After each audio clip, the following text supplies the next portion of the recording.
Hello, welcome to Toppers IQ।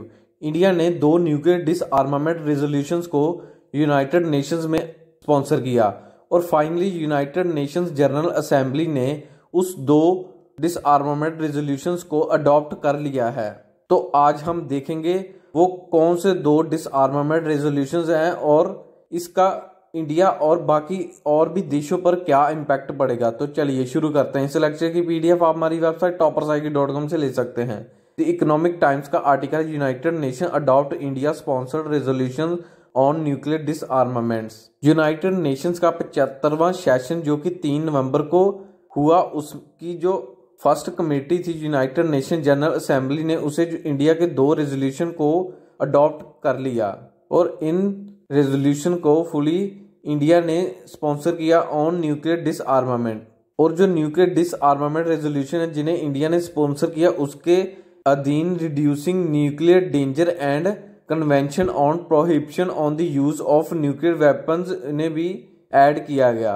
और both resolution show करते हैं कि इंडिया की जो कमिटमेंट है to achieve the goal of nuclear disarmament, यानी कि जो इंडिया ने अपनी कमिटमेंट की कि वह अब खुद न्यूक्लियर जो वेपन्स हैं उन्हें यूज नहीं करेंगे और साथ ही और भी कई कंट्रीज हैं उन्हें भी इस ट्रीटी को मानने और उनकी गाइडलाइंस फॉलो करने का प्रस्ताव और कमिटमेंट करेंगे। यूनाइटेड नेशंस जनरल असेंबली की एक कमेटी है जो कि डील करती है इश्यूज ऑफ डिसआर्मामेंट्स। जो फर्स्ट कमेटी है UNGA की, वह क्लोजली कोऑपरेट करती है with Geneva based conference on डिसआर्मामेंट and United nation डिसआर्मामेंट commission, यानी कि 2 जो एग्रीमेंट किए गए थे Geneva based conference and United nation डिसआर्मामेंट commission, इनके साथ काफी कोऑपरेट करती है और इनकी गाइडलाइंस और भी कई देशों को इनकी जो गाइडलाइंस उन्हें फॉलो करने का प्रस्ताव रखती है। और यूनाइटेड नेशंस की और भी 2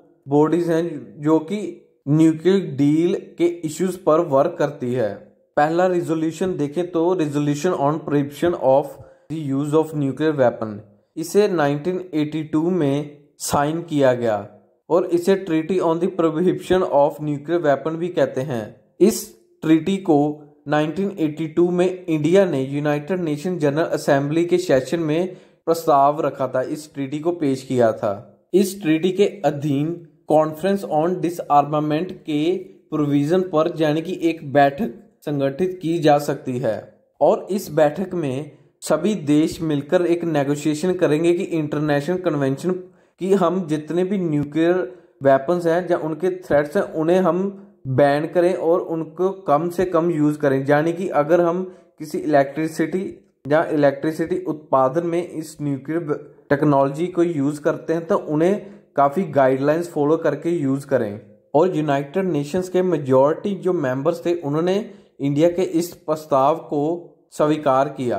तो अगर इस रेजोल्यूशन का प्राइमरी एम देखे तो लीगली और यूनिवर्सली बाइंडिंग एग्रीमेंट है जो कि सभी पॉलिटिकल पार्टीज दुनिया भर की और कंट्रीज को एक गाइडलाइंस यानी कि रूल्स देता है कि जितने भी न्यूक्लियर वेपन्स हैं उन्हें हम कंप्लीटली एलिमिनेट करें।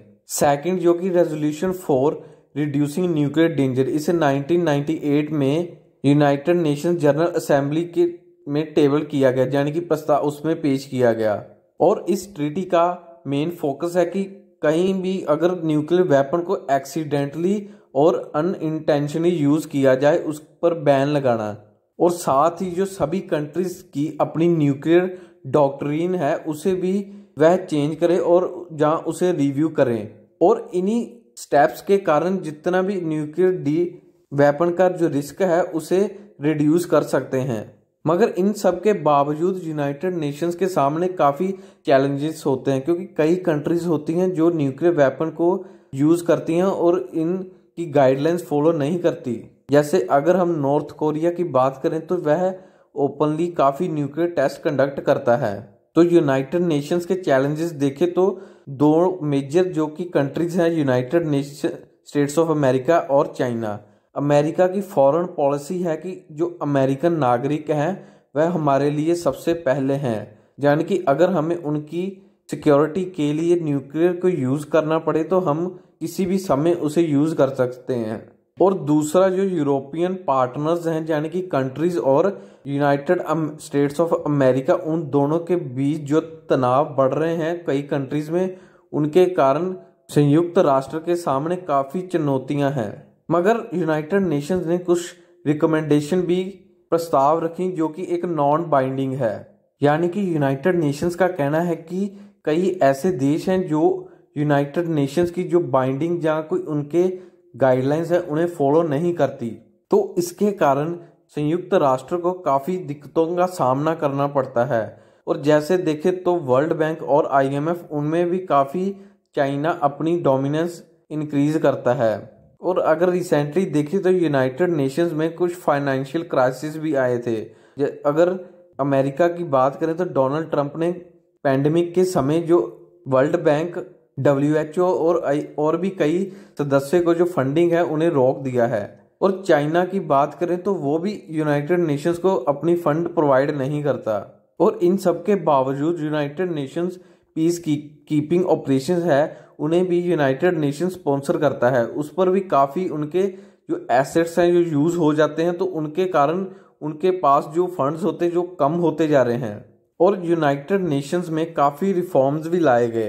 तो 1997 में देखें जो कोफी अन्नन एक घनियन डिप्लोमेट थे, उन्होंने एक प्लान अनाउंस किया विद उनके साथ जो उन्होंने 2 रिफॉर्म्स पैकेज अनाउंस किया जिसमें था ट्रैक 1 और ट्रैक 2। और 2004 में मॉडल्स प्रपोज किए गए जिससे वह यूनाइटेड नेशन सिक्योरिटी काउंसिल को और एक्सपेंड करेंगे। और 2006 में United Nations human right council को रिप्लेस करके यूनाइटेड नेशंस कमीशन किया गया।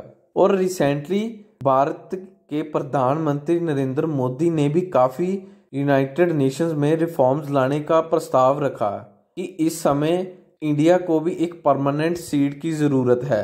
सो ये है एंड इस वीडियो का। चैनल को सब्सक्राइब और लाइक करना मत भूलिएगा। धन्यवाद।